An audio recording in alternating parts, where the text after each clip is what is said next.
compartirles un poco sobre este libro de números que vamos a ir, Dios mediante, estudiando poco a poco, semana tras semana de los días que vienen y les animo a ir leyendo. Eh, para ello, pues quiero que podamos orar para empezar la lección que quiero compartir con cada uno de ustedes. Vamos a orar ya donde estén, también acerquémonos a nuestro Dios para pedir pues su dirección y sea pues Él quien nos guíe en este tiempo de reflexión. ¿Ya? Señor y Dios nuestro, te doy muchas gracias por la oportunidad de estar con bien, con salud y podamos compartir esta tarde, esta reunión. Padre, oro en nombre de tu Hijo que puedas tú guiarnos en este momento de reflexión de tu palabra, puedas tú iluminar nuestra conciencia, nuestra mente, para que nosotros podamos aprender algo más de ti, de tu palabra y de tus pensamientos. Guíanos por medio de tu Hijo, te lo pido, Señor. Amén. Miren, eh, para los que acaban de ingresar, pueden buscar en su Biblia el libro de Números y eso es lo que vamos a estar revisando y estudiando en esta ocasión. ¿Ya? De manera general voy a darles algunos pequeños detalles de lo que habla el libro de Números y después quiero enfocarme en una sección en particular para hacer una reflexión y también nosotros podamos esforzarnos y tratar de captar el mensaje que Dios había dado hace miles de años de atrás a Israel y nosotros también en estos últimos tiempos, en el siglo XXI, al estudiar este libro podemos captar algo de la esencia que Dios había querido transmitir a su pueblo en aquel momento. Miren, para ello voy a abrir un poco mis notas y voy a decirles lo siguiente. Mira, el libro de Levíticos, o mejor dicho, Números, como les iba preguntando hace un momento, tiene 36 capítulos, ¿ya? Es una sección bastante extensa para que nosotros podamos ir estudiando. ¿Y por qué este libro de Moisés o de parte del Pentateuco lleva este nombre de Números? Cuando revisamos el por qué este libro de la Biblia lleva este nombre de Números, es por cuestión de traducción. Se traduce del latín, según estudiaba, que dice Liber Numerorum, que simplemente significa libro de números, y este también había sido traducido a su vez de la versión griega de la Septuaginta, como se conoce como Arithmoi, que significa números. Me dejo entender. Entonces, ¿por qué el libro de números lleva ese nombre de números? Es porque las versiones en castellano, en el español que nosotros tenemos de la Biblia, no son una dirección o traducción directa del hebreo bíblico, sino que son traducciones ya de otras traducciones, como la Vulgata Latina o también como de la Septuaginta y tantas otras copias que hay, pero tienen una base primaria que es el hebreo bíblico. Es por eso que la tradición de los teólogos latinos pusieron ese nombre como números y de ahí también al español se ha traducido y también a otros idiomas, al quechua, en su gran mayoría con ese nombre de números. La razón, según, según estudiosos, según los teólogos latinos que vieron esta opción de traducir como poner el nombre como números, es cuál. Porque en el libro de números, como conocemos, habla de dos censos, o sea, de números, de contar personas. Es por eso que ellos tradujeron de ese nombre para hacerlo más contextual a la población para la cual estaba traduciendo en aquel momento. No solo ello, sino que también lleva el nombre de números porque en el capítulo, digamos, el número 31, habla del reparto de los botines de Israel cuando ellos vencen a los madianitas y también cuando Dios, la razón es que Dios también da ordenanzas de cómo Israel debe llevar los sacrificios y las ordenanzas. Esos son los motivos, las razones por la cual los teólogos latinos para el mundo occidental lo tradujeron el quinto libro, o mejor dicho, el cuarto libro del Pentateuco como Números. Pero ¿cuál es la tradición dentro de Israel? ¿Cuál es la tradición de los hebreos? ¿Cómo lo llaman este libro? Los hebreos llamaban a este libro, muy interesante, pueden tomar nota si gustan, Bemidbar. ¿Ya? ¿Por qué ese nombre Bemidbar? Voy a explicarles la razón. Hay dos razones para que lleve ese nombre de Bemidbar. Lo primero es el verso 1, pueden verlo en sus Biblias, abran sus Biblias, a ver cómo empieza el verso. Busquemos, a ver cómo empieza, cómo inicia. Si nos damos cuenta, Números 1:1 inicia diciendo: habló Jehová a Moisés en el desierto, en el tabernáculo de reunión, en el primer día del mes segundo, en el segundo año de su salida de la tierra de Egipto, diciendo. Entonces, una de las razones por la cual lleva ese nombre de Bemidbar es que literalmente significa en el desierto, es porque en la primera sección está escrito diciendo: habló Jehová a Moisés en el desierto de Sinaí. Entonces, en toda la tradición hebrea de los libros, cuando nosotros estudiamos, siempre una de las palabras con la cual la primera sección de un párrafo o de un capítulo inicia, ese es el nombre de un libro en particular. Por ejemplo, el libro de Génesis, como nosotros lo conocemos, en el hebreo se conoce como Bereshit. ¿Por qué? Porque las primeras palabras inician diciendo Bereshit bara Elohim. ¿Qué quiere decir eso? En el principio creó Dios de esa manera. Entonces, esa palabra en el principio fue traducido pues al español como Génesis, o sea, el origen de todas las cosas. Así es como los hebreos ponen los nombres a los libros con las primeras palabras que aparecen. Es la razón por la cual aquí en el libro de Números ellos lo han puesto Bemidbar, que significa en el desierto. Prácticamente, si lo tradujéramos al español, estaría diciendo en el desierto. Me dejo entender. Eso es lo que el concepto detrás del libro, si nosotros lo tradujéramos ahora, diríamos, ¿no?, el libro del desierto o en el desierto, ¿no?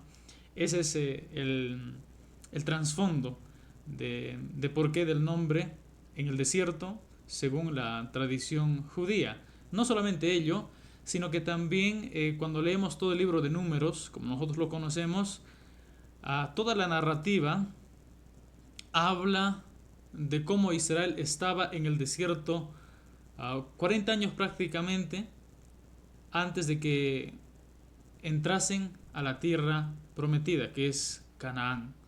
Eso también ustedes tienen que notarlo en cuenta. Entonces, todo el suceso del libro de Números habla de Israel atravesando el desierto. Este es el desierto de Sinaí, del monte Sinaí y aledaños, para llegar a la tierra de Canaán. Bueno, ese es un poco de manera general que les hablo de por qué el nombre, ¿no? Y ustedes ya pueden elegir qué nombre les gusta, si el nombre de Números o el nombre que puede llevar también el nombre de en el desierto. Ya es cuestión de cada uno de nosotros, pero el trasfondo es esa. Números, los teólogos latinos lo pusieron ese nombre porque habla de censos y es la manera de cómo las personas que no son parte de Israel, que son occidentales, puedan entender. Es una manera de contextualizar a las personas. Y lo otro, los hebreos no tienen necesidad de contextualizar porque es parte de su estructura, parte de su escritura, de sus documentos. Entonces simplemente ellos lo ponen en el desierto. Muy bien, ese es un detalle que yo quería mostrarles. Otro detalle que quiero que puedan notar, cómo podemos dividir este libro. Hay muchas maneras de organizarlo, pero lo podemos organizar de dos maneras. Del capítulo 1 al capítulo 25 habla de la generación que salió del monte, o mejor, de la generación de los hijos de Israel que salieron de Egipto. O sea, toda la generación de Moisés y sus y sus compañeros, toda esa multitud de hombres que salieron de Egipto, cruzaron el Mar Rojo. De ellos habla del capítulo 1 hasta el capítulo 25, la primera generación de los israelitas que habían salido de Egipto. Y del capítulo 26 hasta el capítulo 36 habla a la siguiente generación. Moisés habla mandamientos a la segunda generación para que la nueva generación de los hijos de Israel puedan aprender de los errores de sus abuelos, de sus antepasados, y así ellos pueden cruzar y llegar por fin a la tierra prometida. Entonces nosotros de manera así simple podemos organizar este libro de números de esas maneras. Quiero que puedan captarlo, recordarlo una y otra vez. Del capítulo 1 al capítulo 25 habla la primera generación, a la generación de israelitas que habían salido de Egipto, y de los 26 en adelante habla de la generación que salió, o mejor dicho, la siguiente generación que creció, que nació en el desierto, y ellos son los que tienen que entrar a la tierra de Canaán, a la tierra prometida. Esto es, en síntesis, digamos, de qué cosas habla el libro de Números. Y en esta ocasión quiero yo animarles a que podamos leer este libro estos días, estas semanas que vienen, y voy a estar ayudándoles en este proceso, con el fin de poder nosotros escudriñar más las Escrituras y poder ver a Dios de mejor manera. Y ahora quiero enfocarme en una sección en particular. Con ustedes pueden ver en sus Biblias Números, capítulo 1. Pueden abrir, y en el versículo 1 vamos a hacer un estudio, vamos a reflexionar, vamos a investigar ese versículo, y así vamos a nosotros traer algo a nuestra vida, a nuestra alma, para que nosotros podamos traer la presencia de Dios, atraer a Dios en nuestro diario vivir, y así poder ser fortalecidos. Y animarles a que podamos así poco a poco sumergirnos y tratar de sacar el mensaje que Dios tiene preparado para cada uno de nosotros. Sé que estas escrituras narran episodios antes de que Cristo Jesús todavía se manifestase dentro de Israel, y ahora 2000 años después, en una cultura, en un ambiente diferente, podemos tener acceso a esta narrativa. Y nosotros, ¿cómo podemos aprender? ¿Qué podemos extraer? Bueno, yo creo que mucho podemos aprender, muchos principios que las escrituras enseñan. A ver, ¿qué es lo que dice allí? Vamos a revisar. Dice, capítulo 1, verso 1, dice: habló Jehová a Moisés en el desierto del Sinaí, en el tabernáculo de reunión, en el día primero del mes segundo, en el segundo año de su salida de la tierra de Egipto, diciendo. Y así continúa la narrativa. Lo que quiero que nosotros podamos enfocarnos es en lo que dice allí. Habló Jehová a Moisés en el desierto. Miren, inicia esta sección con Moisés diciendo que Dios habla a Moisés en el desierto. Si nosotros nos podamos a pensar un poquito en quién fue Moisés, debemos recordar que Moisés desarrolló muchos papeles, muchos roles. Moisés se desempeñó como profeta de Dios, uno. Segundo, se desempeñó como sumo sacerdote dentro de Israel. Y ustedes me dicen, ¿cómo como sumo sacerdote? ¿Por qué? Porque Moisés era el que entraba directamente a la presencia de Dios para recibir los mandamientos de Dios, no solamente para ellos, sino también para interceder cuando Israel desobedeció los mandamientos de Dios. Es por eso que decimos que él se desempeñó su función como sumo sacerdote, Y lo tercero es como rey, como líder, como dirigente político. Entonces, estas tres funciones desarrolló Moisés: como rey, como sacerdote y también como profeta. Y cuando nosotros vemos esto, sé que hasta este momento no existe todavía digamos, no se levanta todavía, porque haciendo el recorrido, la ordenanza de que existe el tabernáculo, el templo, nada, ¿no? Del lugar santo, santísimo, todavía no. pero Moisés ya tenía acceso directo a Dios. Eso es lo que nosotros debemos darnos cuenta. Por eso es que cuando hablamos, por ejemplo, en el libro de los Hebreos, cuando habla de que Jesús es sumo sacerdote según la orden de Melquisedec, ¿qué indica? ¿Qué significa eso? Que no pertenece a la línea de los levitas, de los sacerdotes, según los descendientes de Aarón, no, sino que pertenece a otra línea. O sea, de manera soberana Dios interviene en el sistema y escoge hombres como Moisés que desempeñen esa labor, como David también, que desempeñó esa labor de sacerdote.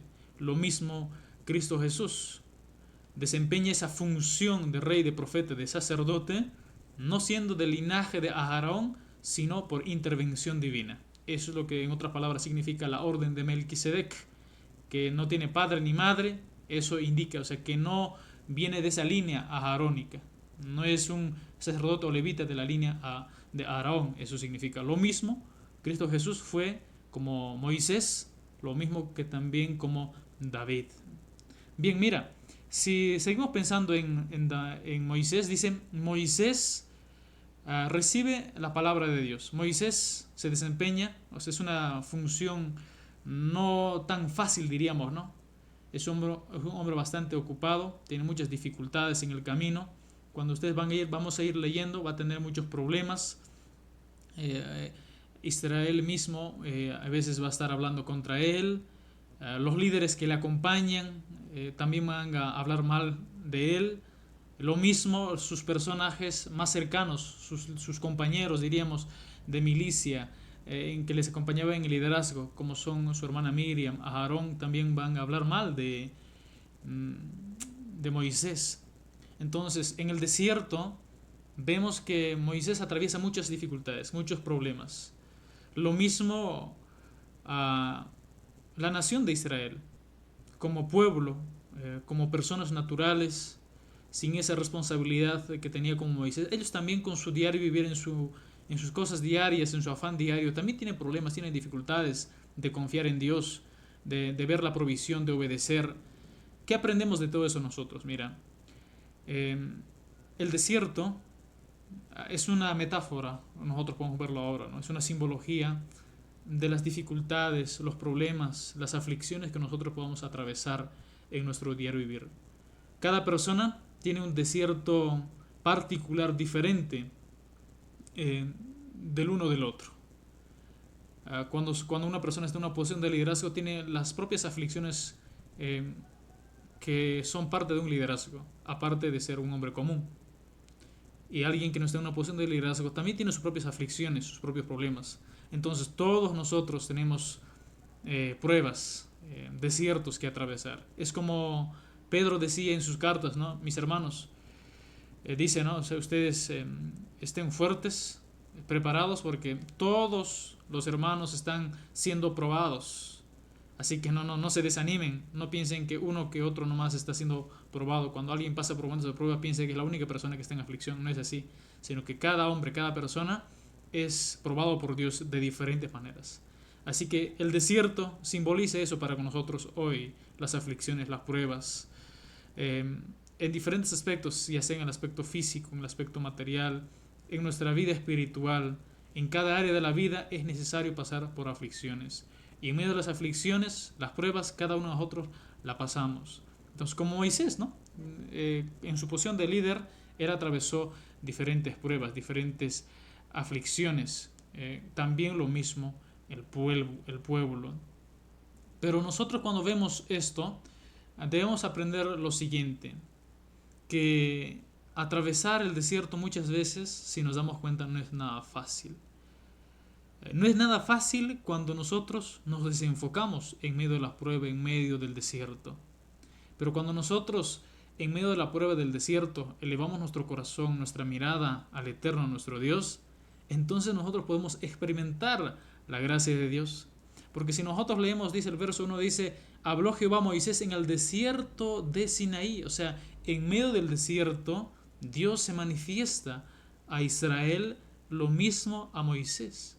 De manera similar también nosotros cuando atravesamos por desiertos diferentes, particulares, por pruebas, por X situaciones, nosotros también, si nos enfocamos, si tenemos la perspectiva adecuada, la perspectiva enfocada en Dios, podemos experimentar el milagro de Dios, podemos experimentar la asistencia divina, el socorro de Dios que necesitamos, una palabra para levantarnos y no tirar la toalla. Entonces, ¿cuándo podemos nosotros experimentar eso? En el desierto. O sea, el desierto tiene el propósito de ¿qué? De elevarnos, de hacernos crecer espiritualmente, de examinarnos, de hacernos dar cuenta cómo somos para nosotros experimentar a Dios. Eso es lo que uno de los detalles que podemos notar aquí. El desierto tiene ese propósito. En el desierto nosotros podemos experimentar a Dios, ver a Dios como lo vio Israel, porque en el desierto es cuando Israel vio el milagro del maná. En el desierto es cuando Israel vio el milagro, ¿qué cosa? De los codornices, del agua que salía. En el desierto es que ellos recibieron los mandamientos de Dios, la Torá, las escrituras, las sagradas escrituras. Ellos recibieron en el desierto. Entonces, el desierto, viéndolo desde un enfoque adecuado, no es dañino en sí mismo, sino que es el medio que Dios utiliza para que nosotros nos acerquemos a Él y podamos experimentarlo de mejor manera. En el desierto es que se levantó, ¿qué cosa? El tabernáculo, la carpa de reunión, que próximamente después llegó a ser el templo. Entonces, mira, de esa manera también nosotros podemos experimentar a Dios. No importa nuestra posición.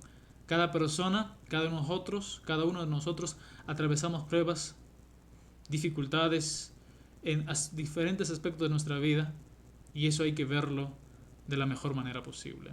¿Qué dice la siguiente sección?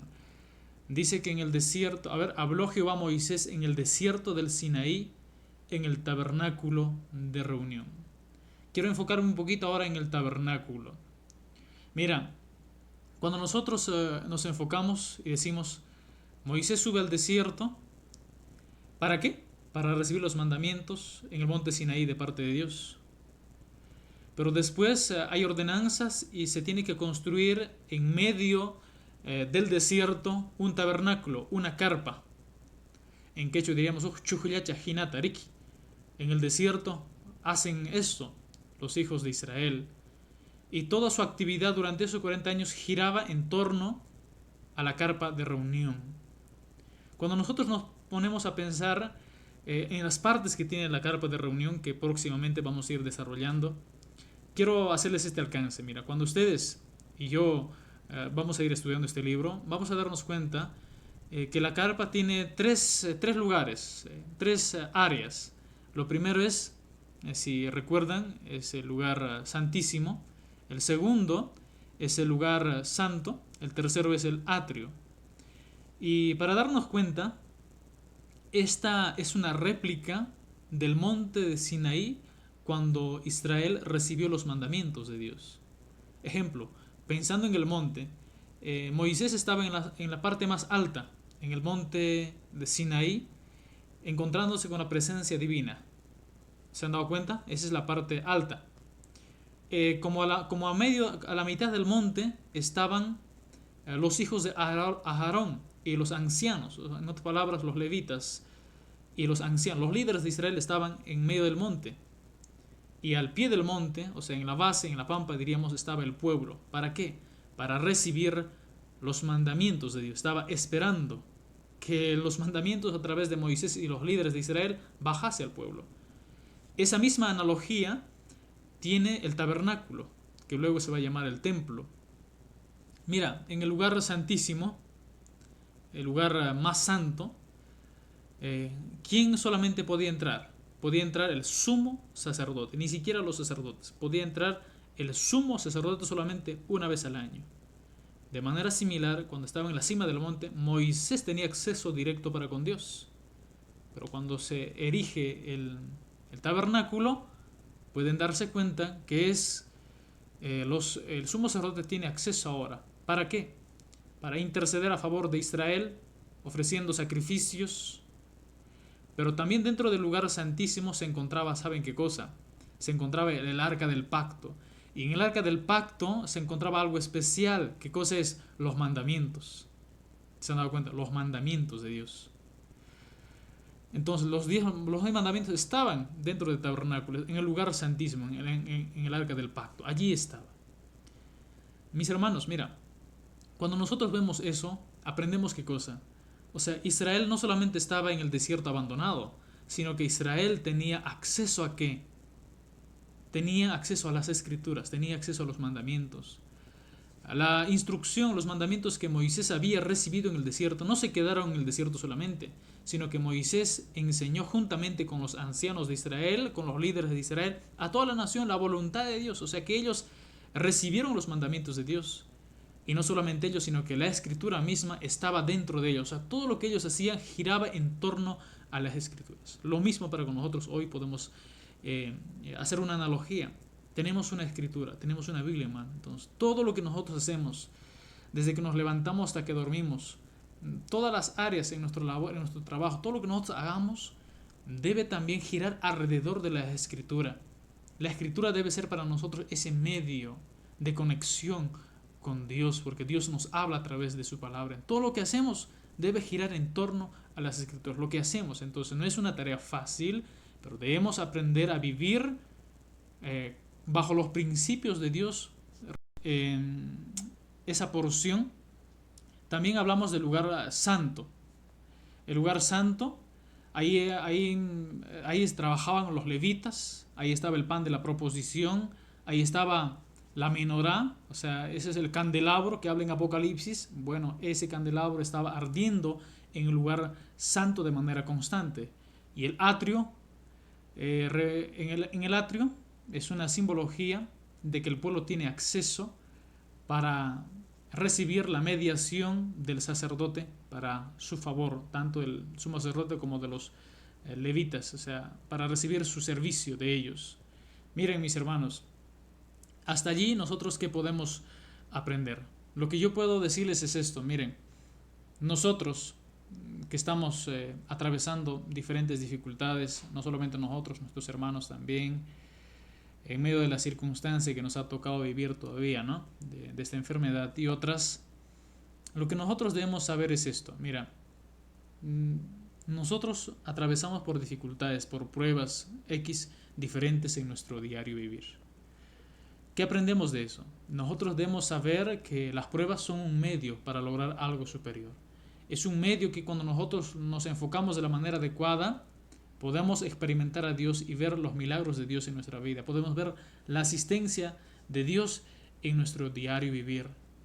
También podemos saber que es en el desierto que nosotros podemos conocer nuestras dificultades, conocer nuestros hierros, conocer qué aspectos de nuestra vida es necesario mejorar, qué aspectos de nuestra vida es necesario pulir, cómo está nuestra fe, cómo está nuestra confianza en Dios. También cuando pasamos dificultades, cuando pasamos pruebas, allí nos descubrimos cómo somos.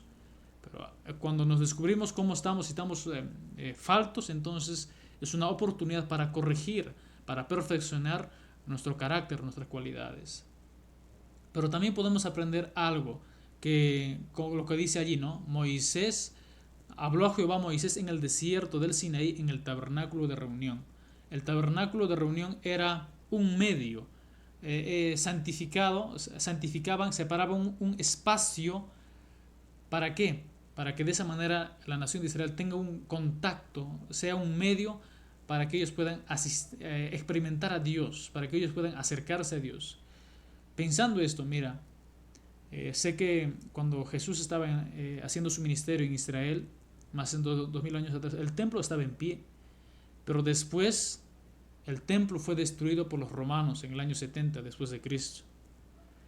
Después Israel fue esparcido por todas las naciones de la tierra y el templo hasta ahora fue destruido y está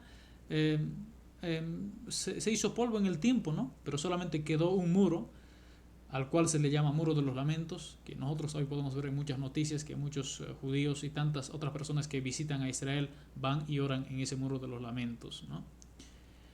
¿Y cuál es el nexo? ¿Cuál es el medio? Si dentro de Israel El tabernáculo era el medio para que ellos se acerquen a Dios. ¿Cómo podemos nosotros hoy acercarnos a Dios? Pensando en esa misma estructura del tabernáculo, mis hermanos, cuando nosotros estudiamos las Escrituras, los apóstoles nos enseñan que Cristo Jesús es nuestro sumo sacerdote, que Él entró a la presencia de Dios a través del velo, dice que es su propio cuerpo, o sea, a través de su sacrificio, a través de su muerte. ¿Para qué? Para lograr expiación por nuestros pecados. Es por eso cuando tú lees Hebreos, Pablo dice allí, ¿no? Acerquémonos confiadamente al trono de gracia para hallar oportuno socorro. O sea, cuando nosotros atravesamos por dificultades, por pruebas, por aflicciones, cuando nos toca vivir un desierto, no lo vivamos solos, no lo vivamos aislados, sino que hay que recordarnos que tenemos un medio, un acceso a la divinidad. Tenemos un acceso para con Dios, y eso, ¿cuál es? ¿Quién es? Es Cristo Jesús, nuestro sumo sacerdote, que nos puede llevar a la presencia misma de Dios, y por medio de Cristo Jesús podemos nosotros experimentar la asistencia divina, el perdón de Dios. Mira, cuando Israel fallaba, cuando Israel pecaba, Moisés iba, rogaba para con Dios: Dios, ten misericordia de Israel, no lo destruyas, decía Moisés. Y a la intercesión de Moisés, Dios venía y tenía misericordia, porque había alguien intercediendo a favor de Israel. Lo mismo para con nosotros. Cuando nosotros pecamos, cuando cometemos algo indebido para con Dios, no tenemos mérito suficiente para que Dios nos reciba. Pero tenemos a alguien, esto es Cristo Jesús, que por medio de su obra, de su sacrificio, nosotros podemos presentarnos a Dios, como dice Pablo, sin mancha delante de Él. O sea, Dios nos santifica por medio de su Hijo. Eso hay que recordarnos constantemente, aun cuando nosotros ya nos hemos acercado a Dios y por X motivos de la vida pecamos contra Dios. Entonces no nos quedemos ahí tirados, no nos quedemos allí como que ya fallé y ya no tengo perdón ni misericordia, no, sino que hay que levantarnos porque tenemos alguien que intercede por nosotros, o como dice Juan, ¿no? Tenemos un abogado para con nuestro Dios, que por medio de Él, de su sacrificio, nosotros podemos hallar el perdón de nuestros pecados. Solamente, ¿qué resta? ¿Cuál es nuestra parte? Confesar nuestros pecados, porque Él es fiel y justo para perdonarnos y limpiarnos de nuestra maldad. No solamente para nuestros pecados, sino que también aún para asistir a nuestras necesidades cotidianas, tanto materiales, tanto físicas. Porque cuando Jesús enseñaba a sus discípulos a orar, no decía, órenme a mí. Nunca Jesús dijo, órenme a mí, sino que Él decía, oren a vuestro Padre que está en los cielos. Cuando oren, digan, santificado sea tu nombre, venga a nosotros tu reino, hágase tu voluntad, así como se hace en los cielos, así también en la tierra, dice Jesús. Y en el libro de Juan dice, ¿no? Y todo lo que pidáis al Padre en mi nombre, yo os la daré. Entonces, mis hermanos, tenemos un medio. Cuando tenemos necesidades, X cosas que nosotros podamos detectar en nuestra vida, pues acerquémonos a Dios por medio de su Hijo. Imploremos, porque Jesús hace la promesa, ¿no? O sea, pidan todo lo que ustedes necesitan y yo voy a rogar por ustedes. Entonces tenemos un intermediario que pueda acercarnos a Dios y suplir nuestra necesidad en medio de las dificultades y las aflicciones que nosotros podamos atravesar. Mis hermanos, esto es en sí, de manera sencilla, con esta reflexión quiero animarles a que podamos leer este libro de Números en el desierto. En el desierto se pasan dificultades, se pasan pruebas, se pasan aflicciones. Pero cuando las personas, cuando les toca vivir un desierto, cuando se desenfocan de Dios, no toman en cuenta a Dios o simplemente sus principios, se desenfocan, se desfallecen, mueren. El estrés consume a las personas. Pero nosotros que nos acercamos al Dios de Abraham, Isaac, Jacob, de Israel, no debe ser así nuestra situación. Que cuando nosotros atravesamos en medio de las aflicciones, clamemos a Dios, acerquémonos a Dios, pues Él nos ha entregado su escritura, Él nos ha entregado a la palabra de Dios.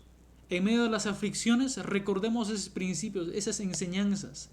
Recordemos, mis hermanos, todo lo que nosotros hemos aprendido. Y de esa manera nosotros vamos a experimentar a Dios en nuestro desierto. No solamente las cosas que hemos aprendido estén en nuestra mente, estén físicamente allí la escritura, digamos, en el estante o donde tú sabes poner tu Biblia, no, sino que la escritura sea el motor, es el medio para que nosotros experimentamos a Dios. Es el medio a través del cual Dios nos habla en nuestro desierto. Cuando estamos en aflicciones, no seamos como las personas que no conocen a Dios, que se hunden en sí mismos, sino que acerquémonos a Dios. Dios nos ha dado su escritura, su palabra, como en el tabernáculo que está en el lugar santísimo. Ahí estaban los mandamientos que fue enseñado a Israel para que lo ponga en práctica. Nosotros de manera similar también pongámoslo en práctica. Porque Jesús también decía, ¿no? Las palabras que yo os he hablado no son mías, sino son de mi Padre. Si me aman, guardad mis mandamientos.